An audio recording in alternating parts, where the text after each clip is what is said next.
Hola a tots! Pollets, cavalls, triceratops, tiranosaures, pirates i els meus tresors. Com esteu? Jo espero que estigueu molt bé. Que sapigueu que totes les senyoretes us trobem molt a faltar. I tenim moltes ganes de veure-us. Avui vinc a explicar-vos un conte i espero que us agradi molt. L'eruga de mossegades cruixents.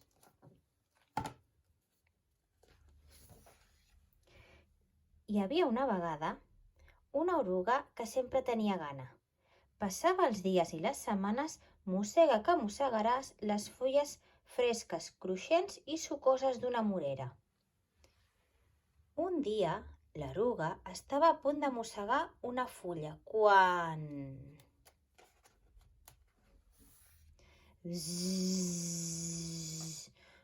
Un borinot es va posar al seu costat. «Uau!», va dir l'eruga. «Com has arribat fins aquí dalt?» «Molt fàcil», va dir el borinot. «Tinc ales, mira, mira!» «Oh, jo en vull unes com aquestes», va dir l'eruga. El borinot va enlairar-se i se'n va anar fronzint enfeinat de flor en flor. «A mi també m'agradaria volar», va dir l'eruga. «Bé, però no pots», va dir el borinot. «Jo tinc ales i tu, en canvi, tens cames, i les teves cames són per caminar». «Suposo que sí», va sospirar l'eruga. I el borinot va anar-se volant cap a un altre arbust.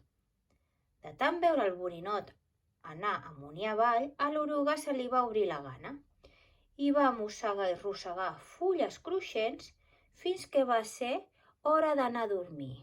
Nyam, nyam, nyam, nyam, nyam. Al matí, el refilar dels ocells va despertar l'eruga.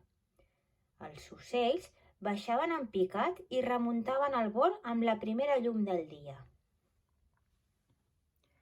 L'eruga estava a punt de començar el seu esmorzar quan... un pardal es posà al seu davant.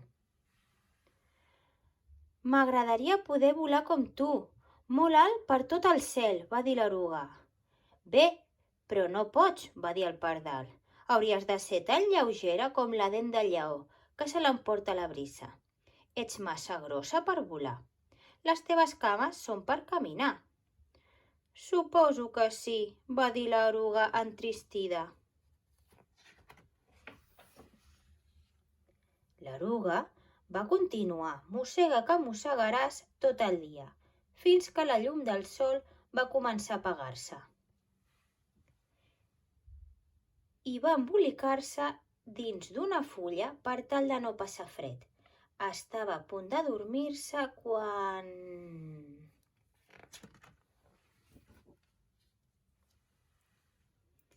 una papallona es posà amb delicadesa al seu costat. «Oh, m'agradaria poder volar com tu», va dir l'eruga. «Però sóc massa grossa i tinc cames i no ales». La papallona va mirar-la fent un somriure de complicitat. «Qui sap? Potser un dia podràs volar com jo, lleugera com una ploma», va dir. «Però ara, petita oruga, has de dormir. Sembles molt, molt cansada». La papallona tenia raó. A l'oruga, tot d'una, se li van començar a tancar els ulls. I mentre la papallona desapareixia en la foscor del cel, l'oruga va endinsar-se en un son molt i molt profund.